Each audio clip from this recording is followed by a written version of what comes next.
Let's start with some word work strategies. I'm going to begin with some ideas in the area of phonemic awareness. One of the things that we like to do in phonemic awareness is help our students station their words, and they can use their hands or their fingers in order to be able to do that. So for example, if I were to ask the students to listen to a word and pull out the sounds or segment the sounds. Example, the words bag, and then I asked the students to segment the sounds. They would take their hand and they would use the hand that's their non-dominant hand, or as I say to the students, the hand that you don't write with. Beginning with their thumb, they would pull out the sounds. So they would show b, a, g. And then they would pull those sounds together and the word would be bag. So we've segmented the sounds and then we blend them. Let me show you a couple of more of those. So let me give you another word. The word is map, and I'm going to pull out the sounds. M, a, p, map. Now I can extend this with the students by asking them to identify what the first sound is.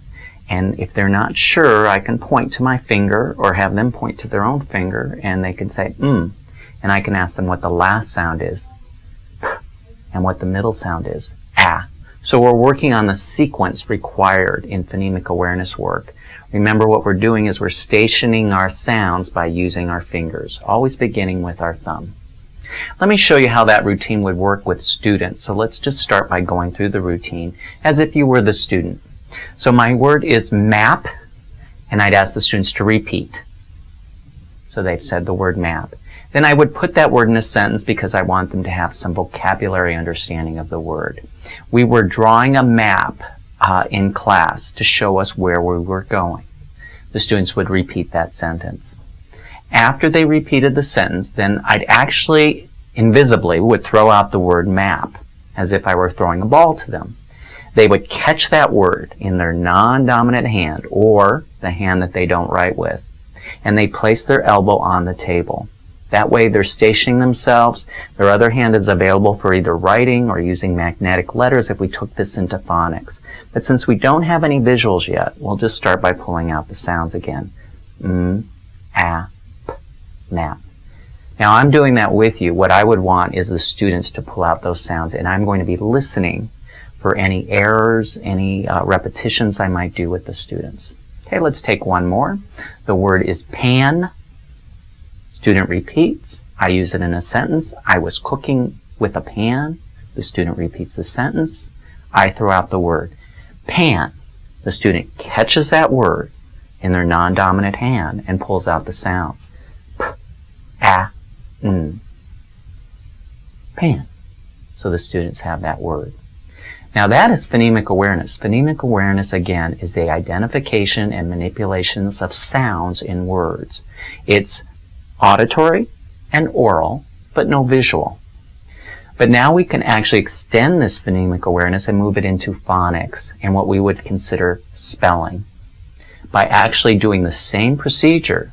But in this case, once we pulled out the sounds, the students would record those sounds on a sheet of paper, on a whiteboard, maybe represent those with magnetic letters. So that extends that into phonics because now we are producing the visual symbol. So let me show this to you again, and I'll take one other word and we'll bring it into phonics or spelling. The word is run. Student repeats, I will run down the mountain. Student repeats the sentence, throw out the word, run. Student releases the sounds, r, n, run. Student takes their marker, their pencil, their pen, and records those sounds. R, n, run. If they need to do this again, they can do that independently or with teacher guidance. And that would be what we would call finger blending, moving into finger spelling once we record the symbols.